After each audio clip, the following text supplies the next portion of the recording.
Salut les amis, bienvenue à tous pour le WOD du jour. Aujourd'hui, Eldom, donc c'est un WOD qui s'apparente au WOD Hero Helen. C'est donc une légère modification de ce WOD là. Vous aurez 5 tours à faire. Les 5 tours, ça va commencer par du run, 400 mètres run. Ensuite, vous aurez 21 swings à faire et 9 tractions. Donc si vous ne pouvez pas faire de traction, on va voir ce que vous pouvez faire. Si vous ne pouvez pas courir, première chose, si vous ne pouvez pas faire vos 400 mètres run, vous êtes chez vous, vous pouvez faire par exemple des shuttle run. Donc dans votre appartement ou dans votre maison, c'est des allers-retours entre un point A et un point B et vous allez faire vos allers-retours. Donc sur 400 mètres, vous pouvez faire 30 shuttle runs pour remplacer les 400 mètres, des shuttle runs de 10 mètres par exemple. Donc c'est un petit peu moins, c'est normal parce que ça prend plus de temps de devoir s'arrêter, changer de rythme et repartir de l'autre côté.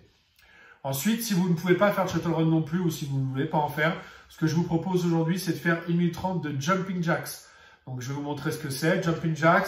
Vous allez démarrer position debout ici, et là, les bras le long du corps, je viens envoyer mes bras en l'air, et en même temps, j'écarte les pieds.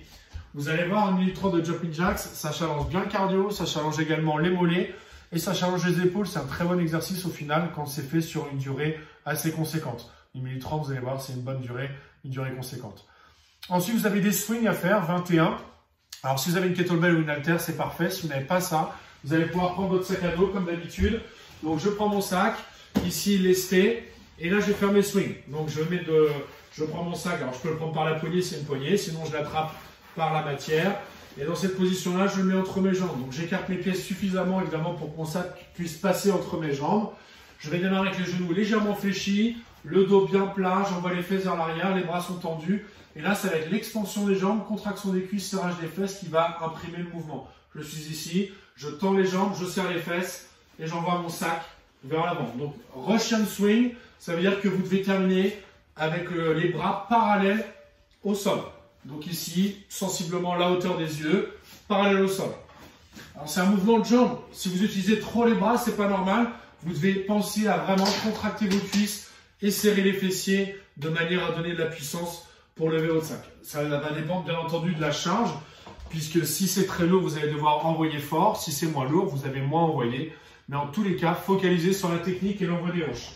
Le dernier mouvement, ce sont les tractions. Donc si vous avez une barre de traction, c'est parfait. Si vous n'en avez pas, on remplace par du tirage. Donc le tirage, on va retrouver la même position de départ que pour le swing. C'est-à-dire, je fléchis mes genoux légèrement, j'envoie les hanches vers l'arrière et j'ai un dos bien plat. Et à partir de là, je vais serrer mes omoplates. Et ensuite, je vais ramener mon sac à la poitrine avec une légère pause en haut où je serre bien mes omoplates.